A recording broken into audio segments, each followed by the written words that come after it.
Okey, Kuduk Perang ini antara antara topik yang topik yang tak pernah masuk lagi dalam SPM. Okey, so antara target jugalah Kuduk Perang ni. Dan ada beberapa yang lain lah. Ada juga yang ada 4 tajuk. Kuduk Perang, Sang Gembala Kuda, Gurindam 12, satu lagi lupalah. Tapi itulah antara yang tak masuk. So yang lain kita dah belajar, yang ini je belum. So rangkap satu dia berkenaan tentang tema dia berkenaan tentang tentang pemimpin. Kalau buka buku pada muka surat last sekali sebelum masuk pada muka surat 157. Okey, 157. Okey. So dalam ni maksud rangkap pertama, okey, sementara dia bergelar Panglima Laskar Perang yang terus menerus membaja kezaliman, sering mengudupkan putik dendam, kita masih perlu berterima kasih kepada Jari Jemari Takdir kerana membenarkan sepasang mata untuk berlari dengan tangan bergari, sempat juga menadah sejambat puisi untuk sehari lagi. Sambil bertanya siapakah pahlawan yang asli. So dekat sini dia menunjukkan nilai nilai kebebasan lah ataupun nilai kesyukuran. Okey, kat sini kita kata nilai kesyukuran. Okey, untuk rangkap satu ni kita boleh letak sebagai nilai kesyukuran. Korang tulis dekat korang punya muka surat 159 tu, dekat sajak Kuduk Perang tu tulis nilai kesyukuran pada rangkap dia pertama. Kenapa nilai kesyukuran? Kerana masih lagi, maksudnya masih lagi bebas, okey, membenarkan sepasang mata untuk berlari dengan tangan bergari. Dalam kita masih lagi boleh berlari walaupun dengan tangan bergari. Maksudnya kita bebas dalam disebabkan oleh hasil daripada usaha pemimpin terdahulu. Maksudnya bebas kita ni disebabkan oleh pemimpin terdahulu. Kan?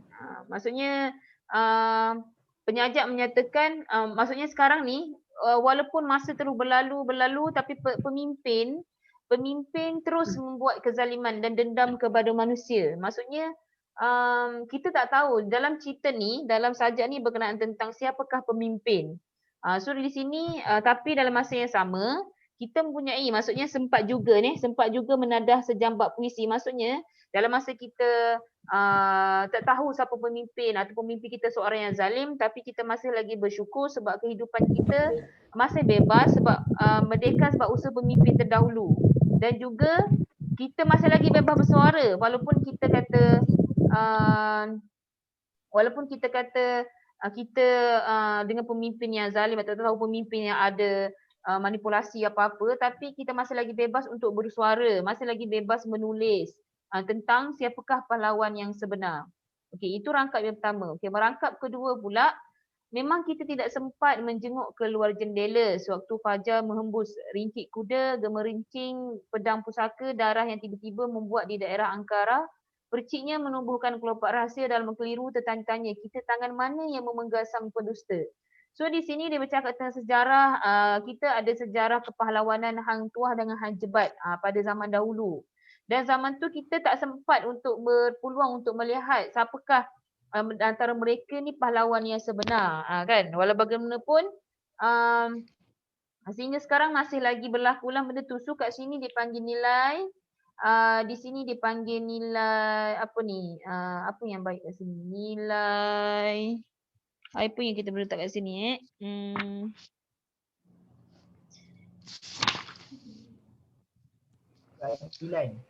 Nilai keberanian.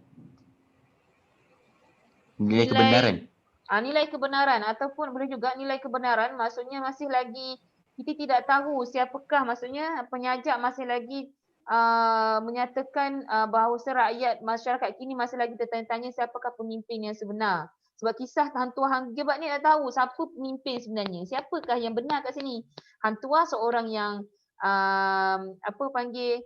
dibunuh oleh Hang Jebat, kan? Dia dibunuh oleh Hang Jebat, Hang Tuah ni kan. Disebabkan oleh dia dahaka kepada raja, tapi sebenarnya siapa yang dahaka siapa? Kan kat sini tak tahu lagi kisah dia macam mana. Okey.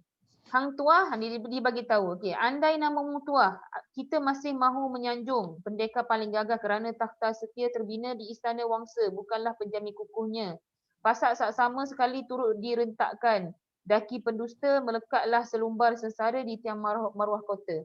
Okey, kat sini dia bagi tahu Hang Tuah tidak dilabelkan sebagai pemimpin tersuruh ketika itu kerana diragukan. Okey, diragukan sama Hang Tuah ni betul ke setia kepada sultan? Kan?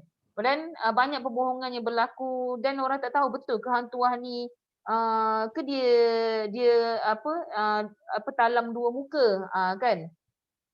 So akhirnya Hang Tuah tidak disanjungi oleh masyarakat. Maruahnya sengsara kerana perbuatannya tidak betul. So ada benda yang dibuat menyebabkan masyarakat tidak menyanjungi dia lah.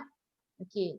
Kemudian pada rangkap keempat pula, dia kata jebat pula. Okey, andai namamu Jebat.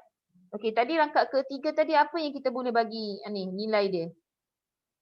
Mana ketiga? Kesabaran. Okey, nilai apa? Nilai kesetiaan kat sini.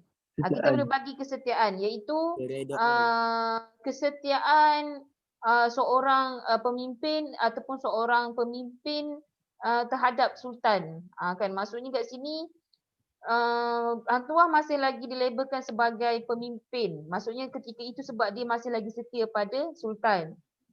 Ataupun okey boleh juga kat situ. Kemudian label 4, okey label 4 pula.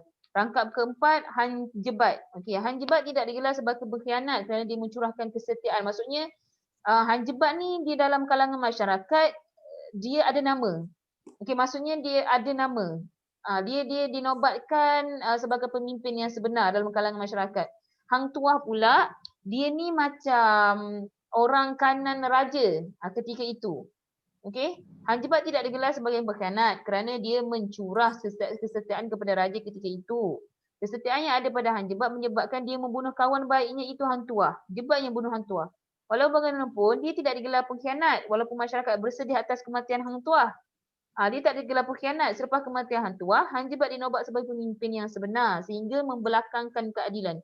Maksudnya kat sini, walaupun Jebat ni bunuh Hang Tuah, sepatutnya dia dihukumlah sebab dia dihukum sebagai pembunuh. Tapi disebabkan dia membunuh. Kawan dia katanya Jebat ini dia tuduh Hang Tuah. Dia kata Hang Tuah mengkhianati raja. Maka dibunuhnya Hang Tuah. Maka orang masa tu tak tahu siapa yang betul sebenarnya Hang Tuah ke Han Jebat sebenarnya. So kat sini kan walau bagaimanapun dia tidak gelar pengkhianat sebab masyarakat tahu dalam masa masyarakat sedih tentang kematian Hang Tuah tapi tetap Jebat juga naik sebagai pemimpin. Macam kita katalah macam kan isu yang pasal sebelum naiknya ni dan Datuk Muhyiddin kita ni lah sebenarnya naik Datuk Muhyiddin ni kan Tun Mahathir dengan dengan Lim Kit Siang benda tu kan semua tu kan dikenakan tindakan, ada yang kena tindakan disebabkan rasuah, tapi selepas naik dia sebagai pemimpin tiba-tiba benda tu dilupakan dah.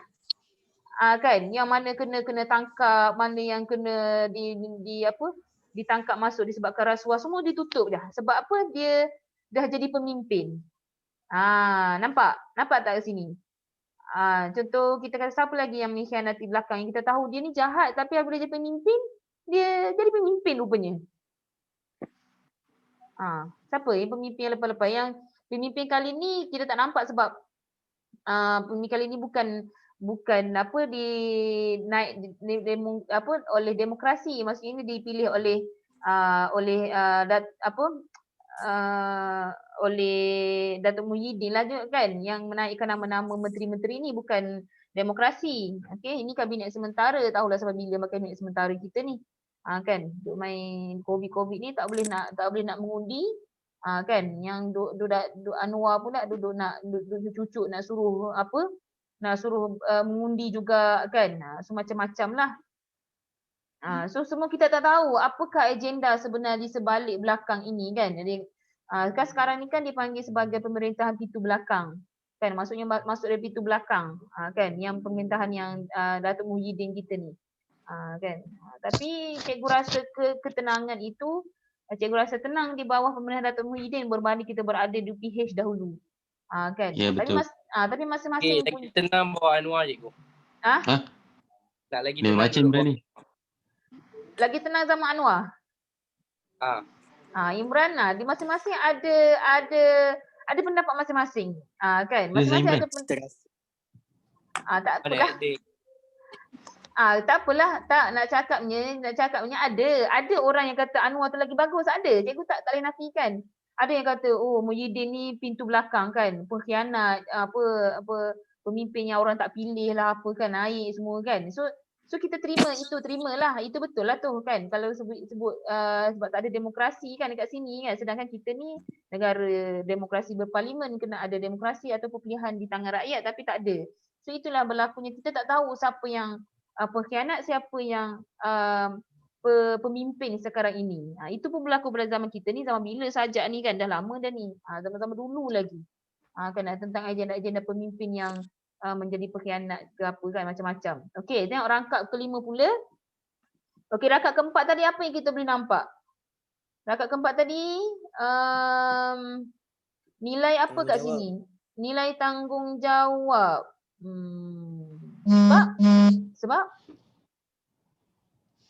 Sebab dia jaga rakyat. Sebab dia bertanggungjawab. Dia boleh juga kita boleh buat nilai ketidakadilan pun boleh ketidakadilan, nilai ketidakadilan. Maksudnya ketidakadilan kat sini kita nampak walaupun pemimpin itu telah melakukan suatu jenayah yang berat, namun disebabkan dialah yang akan naik selepas pada pemimpin tersebut, maka dia punya jenayah itu ditinggalkan. Maksudnya jenayah itu telah ditutup mata lah. Ditutup mata. Okey, tengok rangkap kelima pula. Okey, rangkap kelima, perang pun melecurkan lidah muslihat bercabang lalu bertemu bayu palsu, bertiup dan memindahkan kebenaran pada tempatnya, mewarnakan keindahan pada huduhnya, menjungkitkan amarah pada damainya. Teramat lara kita menjahit semula perca-perca bahagia seperti perawan yang dibungkamkan cinta pertama. Okey, peperangan yang berlaku antara pemimpin tadi dikuasai oleh penipuan. Okey, maksudnya pemimpin pertama tadi tu kata Hantuah. Dia setia kepada raja untuk menunjukkan dia ni seorang yang setia. Yang ni nak cakap dalam ni lah, tidak tahu siapa yang betul siapa yang salah. So Hantuah tadi menunjukkan setia sultan tadi. Tadi dalam masa yang sama Jebat juga dia kata Hantuah ni tak betul. Kan? Dia bunuh Hantuah sebab Hantuah ni macam mengkhianati, tapi dalam masa yang sama pula kita tak pasti Jebat ni betul ke sebenarnya. Yang dikata Tuah tu salah. Gitu. So peperangan ni berlaku. Okey, sama juga sekarang peperangan pemimpin-pemimpin antara Tok Muhyiddin dengan Dato' Anwar. Okey, yang tak tahu mana yang ada unsur-unsur penipuan dengan Tun Mahathirnya sekali kan, dengan Najibnya sekali, ada semua kat sini. Kan, pembelahan antara pemimpin-pemimpin, dan kebenaran waktu itu tidak punya nilai lain kerana masyarakat lebih percaya dan yakin akan kewibawaan daripada menilai kejahatan yang pernah dilakukan. Maksudnya sebab kita ambillah Muhyiddin ni, dia tak ada kejahatan dia yang menyebabkan kita nampak jelek kan. Maksudnya tak ada ego. Tak ada lagi. Kalau Mahathir kita tahu dia pernah menjadi seorang pemimpin yang zalim kepada, terutamanya kepada golongan-golongan yang terlalu menyanjung Islam dulu kan. Macam mana Mahathir ni dia tak boleh ada orang-orang ahli agama ni ada pada saat itu dia terlalu zalim kepada orang-orang yang pengamal agama ni. Kan, sebab dia seorang yang liberal, keluarga dia memang liberal, anak-anak dia semua liberal kan. Liberal. So kita nampak yang sekarang Muhyiddin ni antara yang terbaik daripada yang baik-baik, dia antara yang terbaik. Sebab mungkin kita kata Muhyiddin ni latar belakang dia ayahnya seorang ulama. Kan? Ayahnya seorang ulama. Lepas tu dia tak ada rekod yang kita tahu dia ni seorang pengkhianat. Rekod dia bersih. Ulama ke cikgu? Bapak dia ulama ke? Ya. Bapak dia ulama Johor.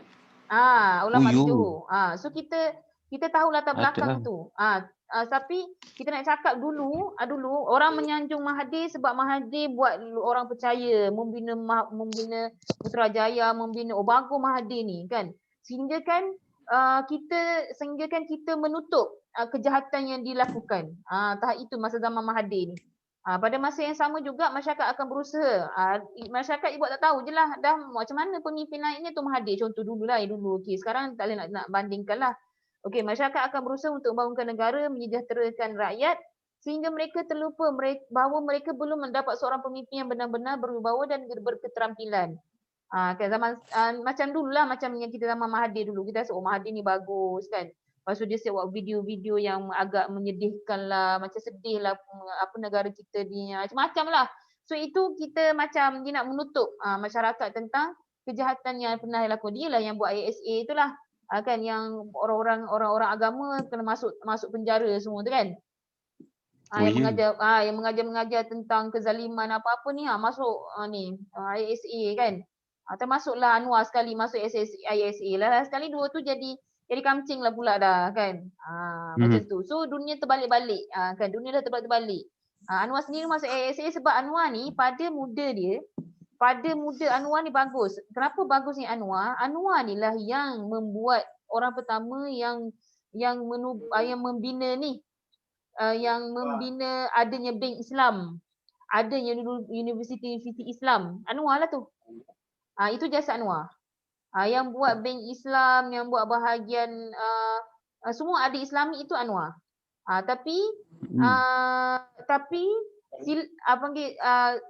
silapnya di sini kita nampak jelasnya Anwar ni macam ke arah DAP. Macam tu. Kita nampak DAP terlalu menyanjung Anwar sekarang ni. So kenapa dia menyanjung Anwar? Sekarang kita tak nak DAP naik.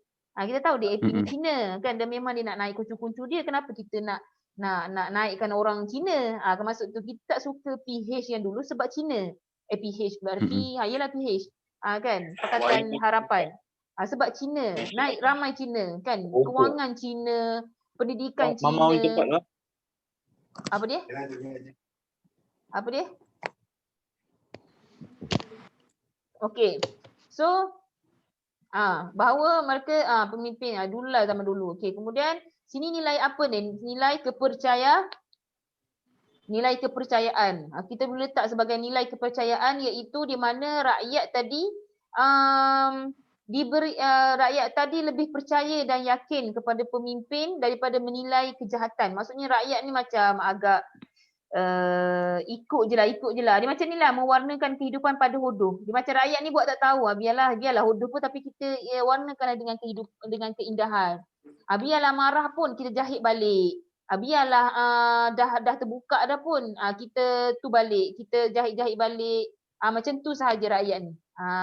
Okey, rangkap ke-6 kita akhir. Sehingga senja tiba kita masih bertengkar tentang siapa pahlawan sebenarnya. Okey, walaupun sejarah sudah berlalu dengan sewaktunya, penulis sedar bahawa manusia pada zaman moden ini masih lagi mengungkit dan bertegang leher untuk pemimpin dan menguasai tampuk pimpinan. Sekarang ni lah berebut-rebut nak memimpin kan. Dengan Dato' Anwarnya, dengan Dato' Muhyiddinnya, dengan Najibnya, dengan Najib taklah sebab dia memang dah kena terus dengan rasuah kan. Tun Mahathirnya, okey. Hal ini dikatakan demikian kerana mereka belum dapat mencari seorang pemimpin yang benar-benar memiliki ketokohan untuk menerajui sesebuah organisasi. Okey, ini dia panggil nilai kepimpinan lah ni. Maksudnya nilai kepimpinan maksudnya masih lagi menjadi pertikaian.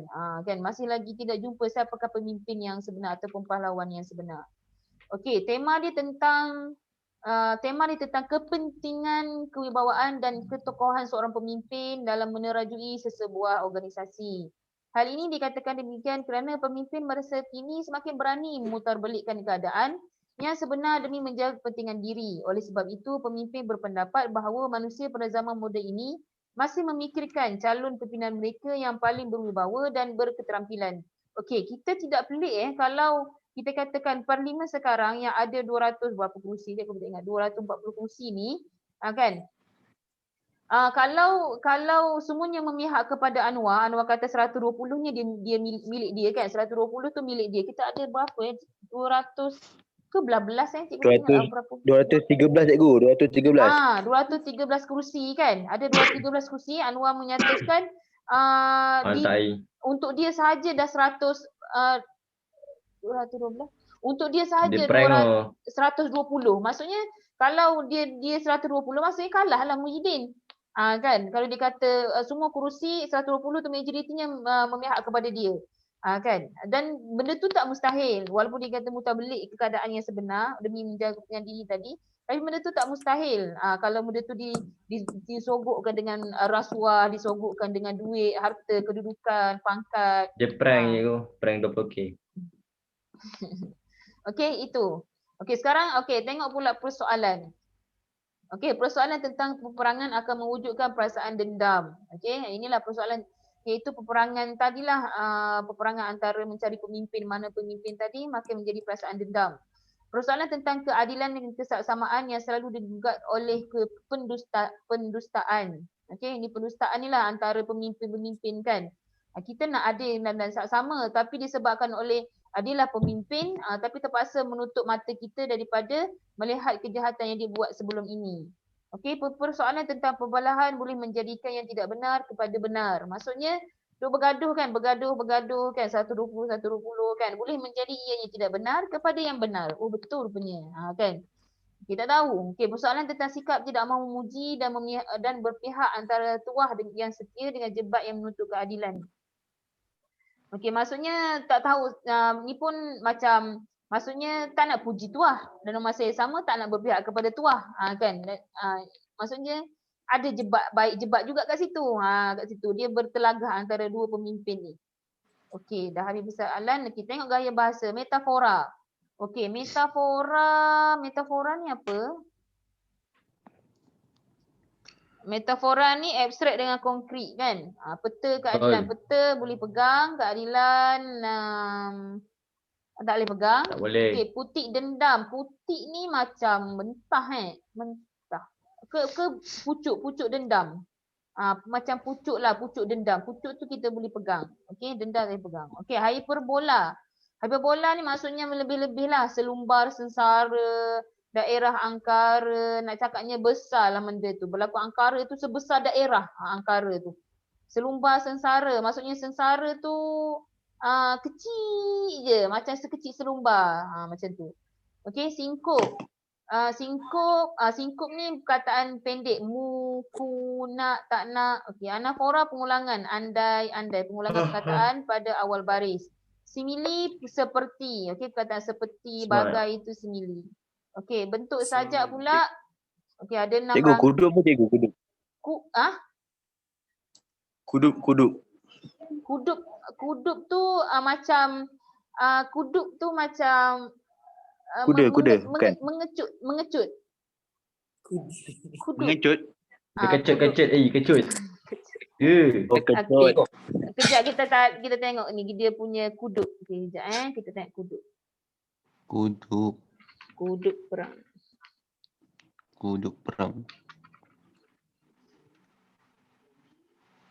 Okey, kuduk ni kuncup. Okey, kuncup atau kuntung bunga, kuncup. Dia kuncup, kuduk. Ni. Dia kuncup atau kuntung kuduk. Kuncup. Kuncup bunga yang kuncup macam mana aku nak cakap mana ni? Gambar. Image. Kuncup bunga. Kuncup. Kalau bunga tu cikgu. Kuncup tu bukan kucup ke kuncup je tu? Kuncup pula dah. Kuduk. Kucup.